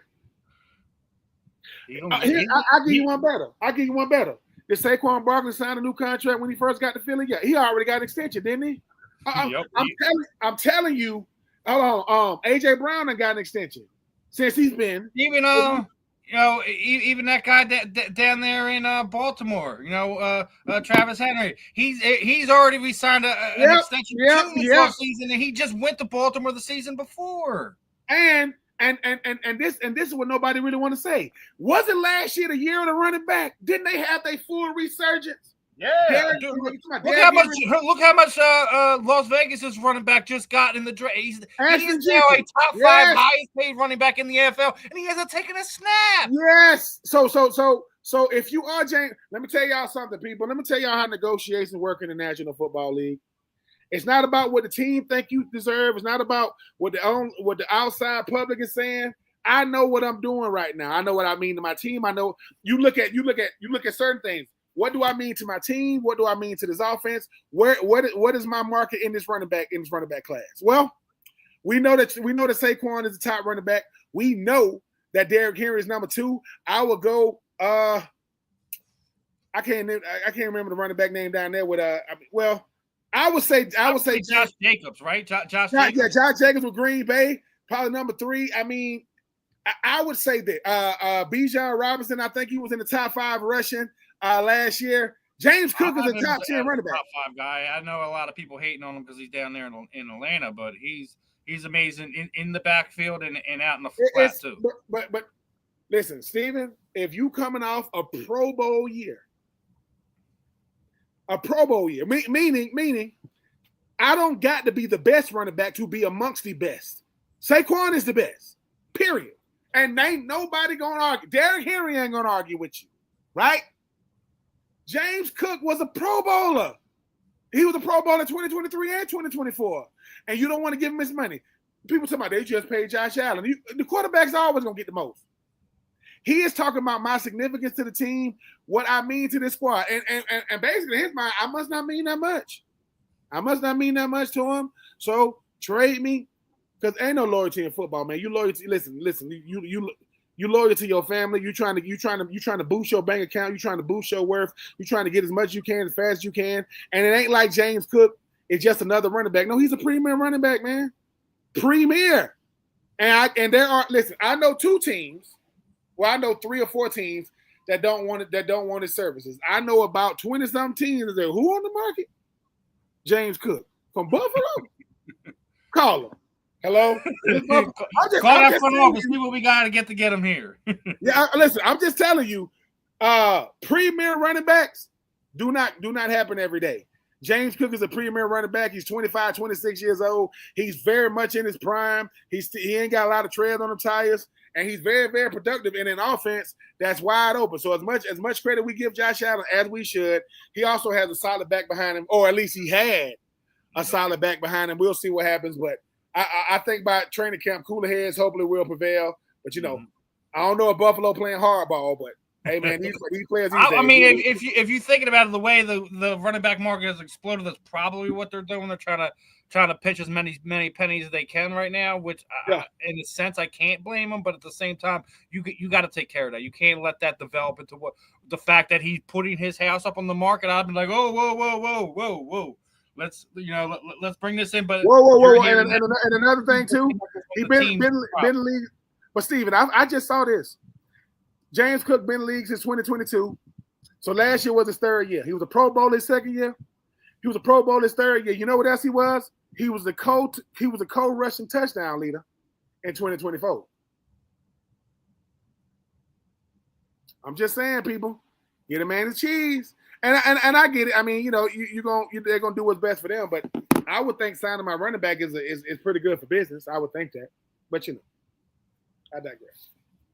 And I think the other thing is their biggest problem is the cap space. I think that's Buffalo's biggest mountain to climb. But what did we talk about? About how do you fix that? Incentives. You may give them incentives. That's how you fix some of those holes and just have the lower number, or you give it to them in a freaking signing bonus. There's ways to work around this. I don't want to hear, because Eddie's asking, he wants to see what Buffalo's cap situation is. I do think they're up against it. I do. But that doesn't mean you can't sign him. or even load it up for put it in the back end of a 3 or 4 year deal. There's not a way you can't work around it to where you do have some more flexibility. And then if you take care of him beforehand, it's called restructuring it, having a conversation with him, and giving it back to him again in a roster bonus or signing bonus where it's not holding against you in the cap. Stop. I don't want to hear the excuse of cap. And yeah, that exactly what I'm just sitting there saying. Put it into the signing bonus. There's ways to pay these guys and stop pinching pennies. I know we're beating up on the Cincinnati Bengals and the Buffalo Bills right now, but I want to move on. We got a few more things I want to get to. This was the big news this week. I know everyone wants to know where Jair Alexander is going to go. He was the talks of potential trades during the the off season and draft time. Couldn't find a partner that would work for everything. They tried to talk a restructure that didn't work, and they wound up parting ways. Big cornerback name out there, as we talked about. You still have Asante Samuel Jr. out there. And Jalen Ramsey's another name that is also on the trade block and moving around. Are you surprised to see this many top flight cornerbacks, regardless if the cap number is high, the potential availability is an issue with these guys? Are you surprised to seeing so many of these big names still available? Yes and no. Yes, I am, because I think the fact that Asante Samuel Jr. ain't on the squad right now is still puzzling. Jalen Ramsey, he costs a lot of money. I don't know if he's disgruntled down there in Miami right now, which he probably is. The Jair Alexander one, that was all about availability. I think he's only played in like 7 games. 7 games each over the last year. Yeah, and that's less than half. And at one point he was the highest paid cornerback per year in the league. And I know he's from Charlotte, North Carolina. I know he went to Louisville. Somebody's gonna get a guy like Jair Alexander, but I think just like an outspoken Chauncey Gardner-Johnson, they're gonna tell him, look, man, your talent is undeniable. You're a top 10 cornerback easily. Top 5, depending on how you're playing that year if you're healthy. We don't want the antics, man. Like, I'm telling you, I get you're a grown man. I get you roll to the beat of your own drum. You're your own person. But some of that stuff that Jair Alexander, for those of you who don't know, he the Green Bay Packers played the Carolina Panthers, his home state. The team he grew up with. I think you're hitting on something right there. I think that's where he's going to wind up. That's what, and he was hurt, and they had captains for the game. He walks out with the captains. Like, he ain't even playing. And he was like, hey, man, the head man got to know, man, I'm at the crib. But it's like, no, the head man don't have to know that. Like, number one, I don't want to see you walking out there dapping people up, dude. You ain't even helping us win games right now. Do I see Coach Canales up there at Carolina trying to make room for him? Absolutely. You can utilize a Jair Alexander now. He's an outside corner. He can play on the outside. He can play with the best of them. It's just going to be will he pass a physical? How hurt is he? Yeah, I think it'll be his incentives will probably be if he plays X amount of games. If he plays all 17 regular season games, will probably be one of those bigger bonuses. Yeah. If he misses any times, I think but I do think he's going to wind up with a team like a Carolina Panthers a team that's trying to go from the bottom half of the league into a potential wild card playoff tier team. That's where he's going to wind up. As much as I know people are trying to link him to Philadelphia because he had one of his old coaches is here. I'm going with Ben here. I think he might wind up with someone like a Carolina Panthers, even your Atlanta Falcons. It could be a potential team that he could wind up on. We'll take that has playoff aspirations. Yeah, he's like I said, it's gonna come at this point. Talent aside and cap friendly deal aside. Will he pass a physical? And if he does pass a physical, is he willing to be exactly. Availability is the strongest ability that you can have in the NFL, Eddie. It is absolutely one of the most important things. And for a guy like Jair Alexander, his is going to be adaptability, right? And endurability. because he's not going to be the starter. Brings up a point. He brings up a point. What about the Washington Commanders or the Patriots? The Patriots might be a spot. I mean, Mike Vrabel seems to be a guy that would definitely take a guy like Jair because I think he understands players. He don't get enough credit for how much he understands. And he going to tell them, look, fellas, I ain't going to ask a lot of you. But one of the main things, and the reason why I'm not going to say the Commanders, Eddie, is because they're not paying Scary Terry McLaurin right now. He's holding out too, so they're not. They may have money available, but they're not throwing money around, especially as they just take on Deebo Samuel's contract. They got their guy on the rookie deal. They should be paying guys right now to keep up with what Philadelphia is doing to keep themselves in that 2 spot there in the NFC East, because we all know how we feel about those other teams, but I think somewhere Carolina, Atlanta, New England could be a potential landing spot for Jair, but it's the physical thing might be his biggest hurdle at this point in time. Yeah, and like I said, if he can pass the physical, and I think he can fit any scheme because he is a guy that can play on the outside. Is he willing to take a lesser role? Is he willing to take less money? Because sometimes, Steven, we don't live in the present. As when you're a current player, you don't live in the present. You live off your past successes. But people are like, yeah, man, we know what you're capable of doing, but we ain't seen you lately. Like, we saw you. Only reason why we know you was available, my kid was drinking some milk at school. He saw you on the back of the carton. Like, is that Jair? Yeah, he missing. We ain't seen him. So somebody will get him. I think for him, it's going to be close to the training camp, not mini camp.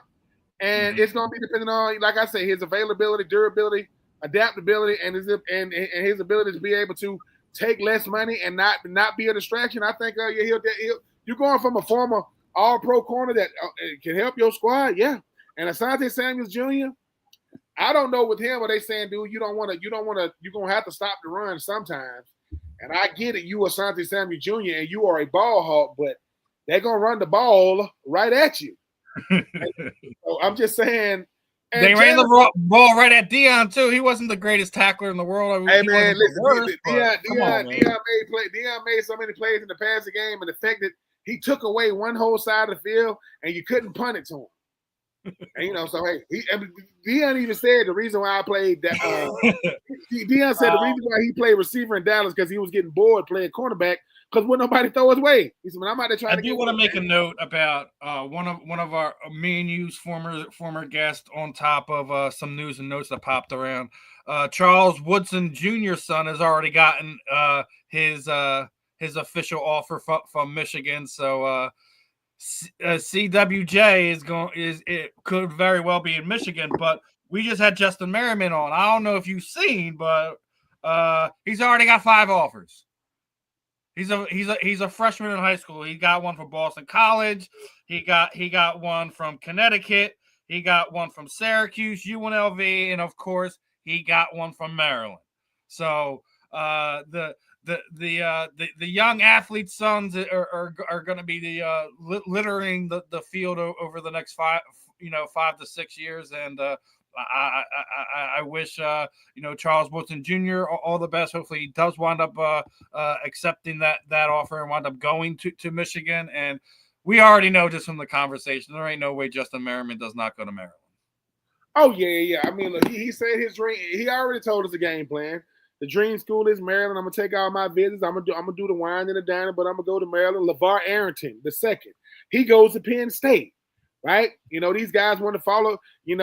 Charles Woodson's son already been offered, by Michigan. Look, I will say this: if you had any success in anything, collegiately, athletically, musically, entertainment wise, and your child want to follow your footsteps, I mean, you take it as a badge of honor. But you have to tell your child, you're going to get compared to me a lot. You was going to get compared to me even if you didn't go to the same school I went to. But if you go to the same school I go to, play the same position I played, and potentially wear the same number I wore, boy, them some big shoes to fill. But, I mean, I think that some of these players, to give them a lot of credit, even Justin, Merriman, and like I said, LeVar Arrington the second, and Charles Woodson the second. it shows how much they value and love their dad and love their alma mater. They want to be a part of that. They grew up Nittany Lions fans and Wolverine fans and Maryland Terrapin fans, but y'all daddies was the truth now. Charles Woodson won the freaking Heisman over Peyton Manning, over Randy Moss. That 99, that 98 was they was locked and loaded up in there. So yeah, I'm happy for Justin. And Justin, you already know Justin. I know we 4 years away from 2029, but when you sign it on the dotted line, come on back over here to me and Steven, the fan. Remember, Justin, not that I should say this, but I'm going to say this. Listen, lights out, bright lights. You are bright. You are Justin Bright Lights Merriman. I'm going to keep saying it because you got to be ready for the bright lights. When they start calling you bright lights, just say, hey, man, Ben gave me the nickname on the fan in the end, but make sure you come back through, man. And Sean, what's up, baby? We here. Listen, I know this you, right? Ain't this you? This you right here? Hold on. I can get this thing to do it. That's you, right? Okay. So that's you, and this your son right here. Right? I'm just saying we got it all on this show. I'm just saying. So it's I'm happy for these guys, Steven, because I can only imagine how much pressure it is being the heir, being the son of these great players. And because, listen, and I'm going to say this. People go, Tiger Woods' son, Charlie, he played golf. What you think he was going to do? Like, I'm serious. And not to get political, but thank God Barack Obama ain't had no son. Because what is he going to do? Like, honestly, like, what is he going to do? Like, just imagine if Barack Obama Jr., had a Fortune 500 company or he owned a business. They're going to be like, hey, man, what is CEO at? How you doing? You Barack Obama Jr.? Yeah. This your building? Yeah. I own all this. This ice cream shop, man. Yeah, we got some of the best ice cream in the country. We ship it out all overseas. You know what I'm saying? Because that's a lot of pressure, right? That's a lot of pressure. Like, hey, man, what's your daddy do for a living? He was the president. The president of what? The United States. Really? Yeah. So I'm just saying, my son got the same name. He's a junior. He's going to be a junior in high school. He plays quarterback. He told me one time, he said, I was thinking about moving to tight end. I'm like, boy, don't be playing with me. He said, no, I'm really thinking about it. You know what I'm saying? I just hope these youngers know, man, you don't have to chase legacy because I know you want your own. I know that Ryan Clark's son, Jordan Clark, he went to like Arizona State and Notre Dame. Come to find out that Ryan said his dream school wasn't LSU, it was Notre Dame. So his son got to live out the dream, go to a national championship, all kind of crazy. But now, man, y'all young men, listen, I'm praying for y'all, especially you, Justin. Because definitely got love for Justin. Couldn't be happier for Charles Woodson Jr. But as we're talking about being in the bright lights, we were loosely talked about this yesterday. We got to talk about it today, man. It's official. Deshaun Jackson's Delaware State is going to be taking on Michael Vick's Norfolk State in Lincoln Financial Field, October 30th. It's going to be going down. That's an exciting situation, for two schools that were basically completely irrelevant about this time last year. No one knew that they were even college programs. Are now going to be they're going to have a big game with the big lights there, Lincoln Financial Field. If you're a kid or kid's parents playing for one of those teams, how excited you are for your kids right now watching that announcement come down this week? It's a beautiful thing, Steven, for so many reasons. I know that Marcus Vick, the brother Michael Vick is on Michael Vick is on his brother's staff. I know that talked about last night on the Big Skin, Clinton Portis, potentially being the running backs coach of Delaware State. It shows the star power and influence of one Michael Vick and Deshaun Jackson. I don't know if this game was already supposed to be in Lincoln Financial, but I know it was solidified. See, because people keep saying, hey, man, and I know people don't want to hear this. That is the Deion Sanders effect. Because remember back in the day when Deion said, no, it's going to be a lot of other guys coming down the pipeline who used to be big-time players. Deion Sanders started out at Jackson State. I know the air read, everything kind of fell through. He was supposed to be a Bethune-Cookman. Hopefully that thing will get a – then you had Eddie George. at Tennessee State. Now he's at Bowling Green, right? You talking about when Michael Vick got announced at Norfolk State, and then you talk about Deshaun Jackson, they get to play each other, right? I love it, man. I love it for so many reasons because these players are saying, you know, if a parent is sitting there in front of Deshaun Jackson or Michael Vick and they saying, listen, why would my son go there? Why? Because he gonna get the best coaches that we could possibly give him, the best atmosphere that we could possibly provide, NFL experience because I know they want NFL experience and they're gonna get exposure. What type of exposure? Lincoln Financial Field, October 30th against Delaware State. Oh, they said Lincoln Financial Field, October 30th against Norfolk State. What? They get to play where the Eagles play? Yes. Really? Yes. Hold on. So, and here's what ain't nobody talking about. If the game is a success, that could be a yearly thing. They'll keep on doing it. It might not be the same date, but it might. Yeah. So all I'm telling people is, wait a minute, Ben, what would you know about playing in the NFL stadium? I played at the University of Florida. I used to have to play against the University of Georgia in this game called the Florida-Georgia game, Georgia-Florida. So these Georgia fans called the biggest cocktail party. It played in Jacksonville. Yeah. So, congratulations, Michael Vick. Congratulations, Deshaun Jackson, because as much as I hope those guys go out there and win, I really, really hope those guys understand what their presence and their willingness to be head coaches does for these young men at these schools. I mean, for those people who ain't never been to Delaware, it's a big bridge. You drive over the bridge, welcome to Delaware. Thanks for coming. I mean, that when I used to live in Jersey and I drove through Delaware, it's a toll bridge. You go through one side, you come through the other side. Thanks for coming. Thanks for coming to Delaware. You know, but I'm just, this what you will want though, right? Listen, once again, shout out to the Eagles, man. Mr. Lurie and them saying, because sometimes you don't know what type of lasting impression. Because people say, well, Ben, why are you saying Mr. Lurie? Because if Mr. Lurie say they ain't doing the game, they ain't doing the game there. Yeah. If he say they ain't doing the game there, they're not doing the game there. But he told Mike, hey, Mike, I appreciate your contribution when you were here. Hey, Deshaun, I appreciate your contribution. You guys are coaching Norfolk, Delaware State? Done. October 30th? Done. Yep. Day before Halloween. Man, I hope you're right. I hope it's a regular thing. I hope, regardless if it's the same day. If it's y'all former Eagles doing big things, man. You got Graham. You know, he got his tea. You got Michael Vick and Deshaun Jackson. They got football team. What's your D tackle name? He's doing like the car stuff. Yeah, but we were just talking about it on the Professor and the Pupil with Scott. But yeah, Fletcher Cox has Cox Racing. That, you know, he just did a partnership with another racing team to kind of expand his team even more. They got merch going on. He bought ACO Raceway right as his retirement had kicked in. Listen, you know, a lot of these guys are doing great things. Obviously, you know, we don't even have to really speak on Jason Kelsey. He's always doing something. So it's great to see a lot of these athletes, like we talk about, finding good outlets to kind of keep their mind into some of these things and not falling into these negative things that a lot of these former athletes that don't have this good structure around them tend to fall into. So, you know, big shout out to my former Eagles. You know, obviously Deshaun Jackson, like, you know, it wasn't a perfect way of leaving. It ended on bad terms, especially because of what happened with Chip Kelly. You know, you have LaShawn McCoy.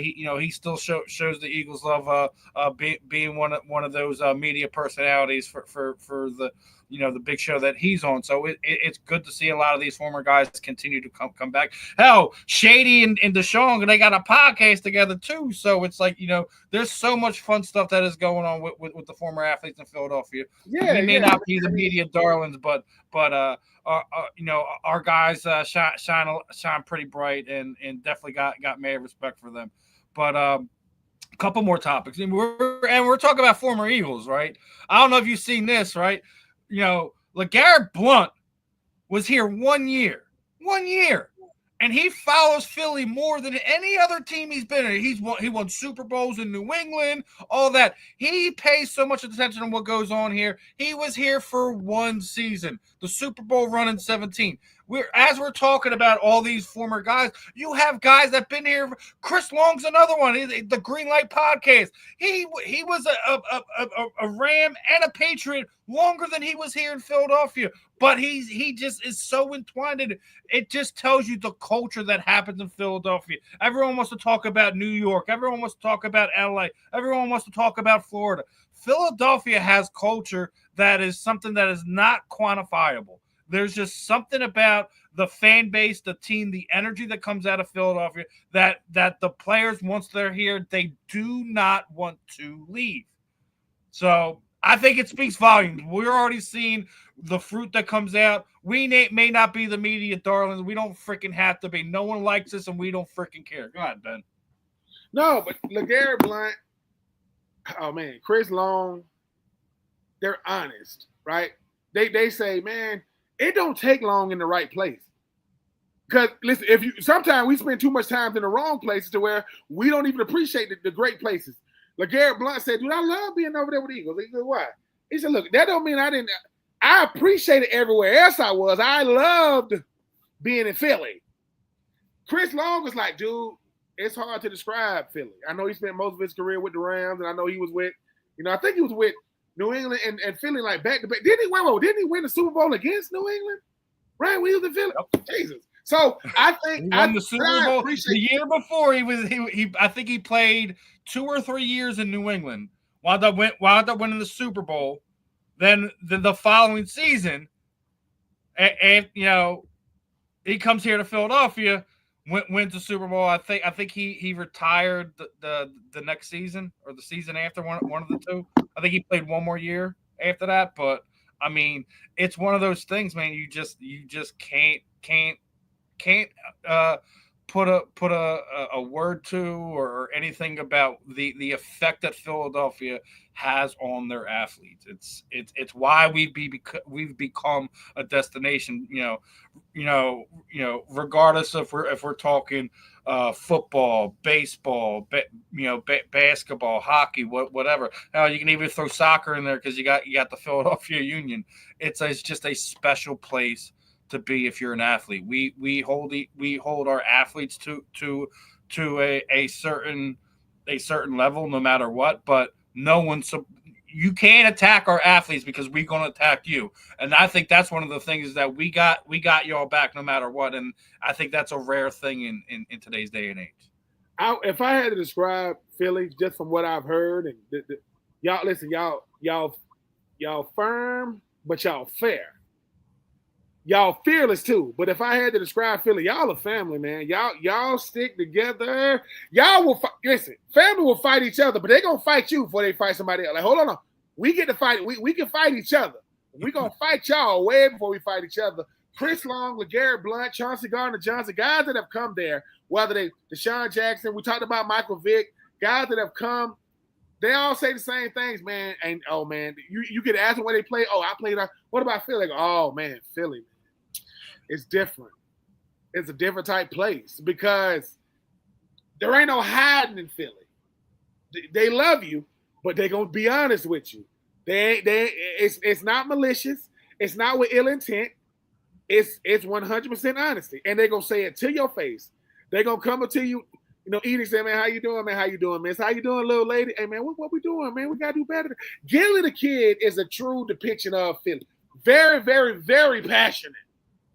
Will defend Philly against all 31 other teams. Period. I don't care who you are. But now, what you going to say about Philly? They the top dog. And Chris Long got to experience Philly at his height because he won a Super Bowl. LeGarrette Blount at his height won a Super Bowl. LaShawn Jackson and LaShawn Jackson and LaShawn McCoy, Deshaun Jackson, LaShawn McCoy, and Michael Vick, those guys helped build a foundation in Philly. They ain't get to win it. So I love when Philly's in the freaking Super Bowl and that go Deshaun Jackson on the freaking sideline, man. That go God, what's the freaking receiver out of South Carolina that won with y'all the first time?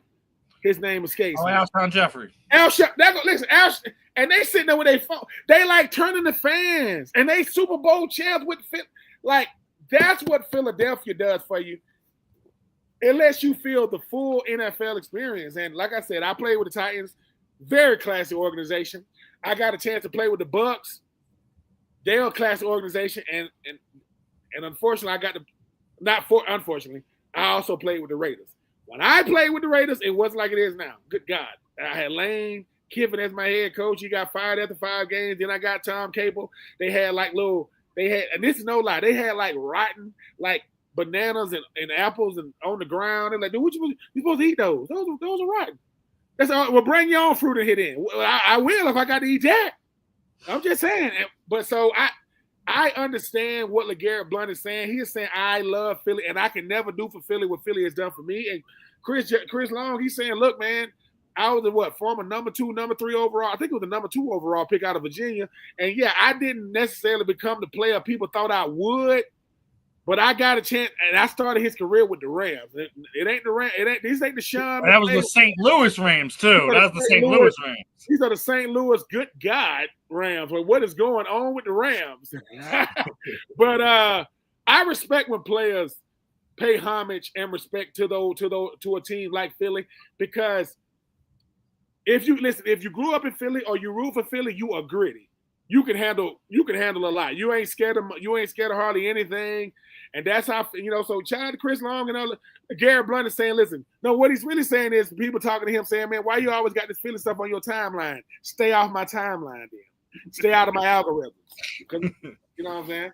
And we talked about this yesterday. I want to, try to get a few more in here before we get to the end of today's show. But, we got to talk about the New Jersey Giants, because 2 little tidbits of information came out this week. One, I think Russell Wilson has been hit one too many times in the head, because he believes that he can win another Super Bowl with the Giants. Sir, I got an issue, because y'all fighting each other. Y'all fighting each other. This is what at this point. How are y'all thinking that dysfunctional team down there in New Jersey? Because I'm not calling you New York anymore. You got to earn the right to be called New York. The New Jersey Giants. Russell Wilson thinks he's going to win a Super Bowl with them when he's got Jaden Daniels and he's got Jalen Hurts in the same division. He's been hit one too many times. I don't know. Russell Wilson. Obviously, he was the man when he was out there in Seattle. Then he get traded. Then he started, Mr. Let's ride, right? When he was out there with Denver. Then he goes to Pittsburgh. I don't know what that was. He must be talking about Madden. He's not talking about real life. I love the segue right to this. I'm just saying, yeah, listen, I got a bunch of, listen, my son, my nephews. I'm not a big gamer, but I will have to get it for my nephew. Shout out to that EA Sports 2026 cover. You know what I'm saying? DJ Lagway, Tim Tebow on the front. But yeah, I thought they did a great job with it. But Russell Wilson, we talked about this, Russ, in the show earlier. I don't know if you just got here, Russ. You should be listening. You don't got to say everything you thinking, because once you say it, we don't have to guess what you thinking. We like, what did you say?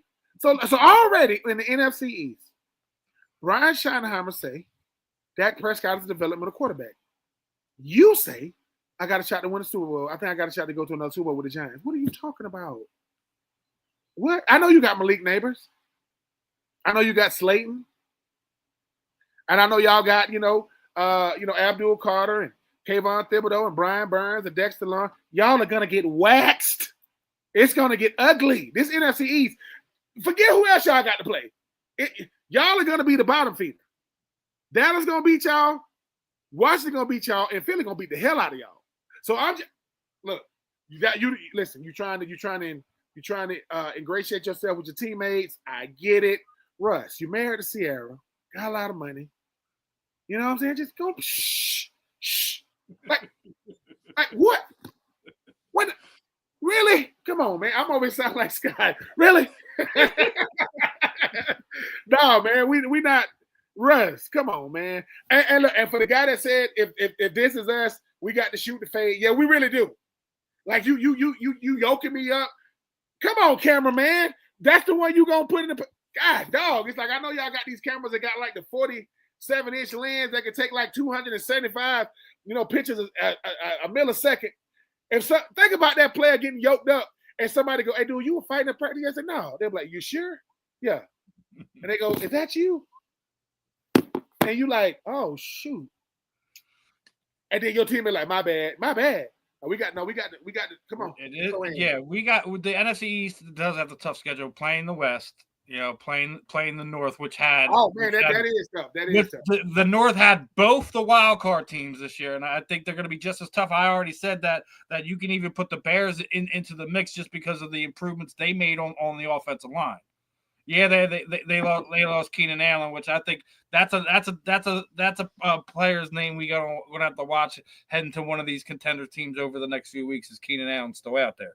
So, but the Giants sitting there saying that after literally knocking each other out in practice this past week, it's a rough pill to kind of push on anybody.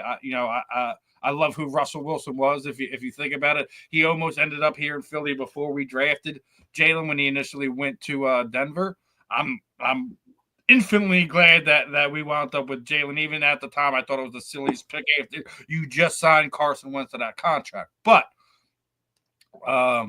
they got a lot of work to do before they get there. I know that we were talking about it last night as far as Giants have one of the top 4 paid offensive lines in the NFL. My Eagles ain't one of them, and we paid all our guys. I gotta say that's another feather in the cap for Mr. Howie Roseman. Having the 2 best tackles in football, having one of the best guards and the best center in the league, in my opinion, and Cam Jurgens. We'll see how it all plays out. The last few minutes here, Ben. Any final thoughts on the news and notes of the week, and let people know what's going on with you? I know I mentioned her. I know I mentioned her earlier. Right? I know I mentioned her earlier. What's her name? Coco Gauff just won the French Open, right? I don't know if you guys saw it. People get to talk about these mentalities or loser mentalities. The thing about it is, I'm trying to find the lady who she beat. Anyway, Coco Gauff is rated the number 2 player in the world, and the lady she beat, Arina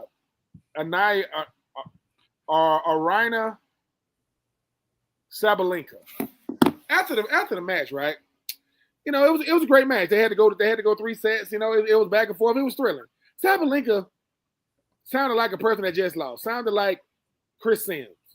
She said, "Well, I didn't lose because Coco had an incredible game. I lost because of forced errors. Who the hell made you have forced errors? That would be the person you're playing against. I am not here to call out Sabalenka like that. I mean, I get it. She's Sabalenka. She's an incredible talent. But sometimes you're going to lose. And I looked up. Coco Gauff beat her in another final, and I think she like 6-10. So she got like a 4-10 record against Coco. You're gonna have rivals. Rivalries either gonna put pressure on your rival, or they're gonna create pressure on you.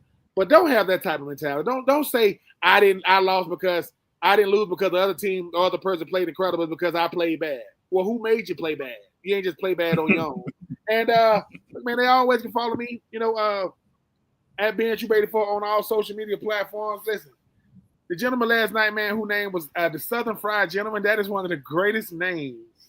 Yeah, we gotta get JD Watt on here. Yeah, JD Watt. Listen, I will be the Southern Fried Chocolate Gentleman all day. Southern fried, not deep fried. I just Southern Fried Chocolate Gentleman. But no, man, look, the fan in the end. Look, this is a family show, man. We talk trash, we have fun, but just know this.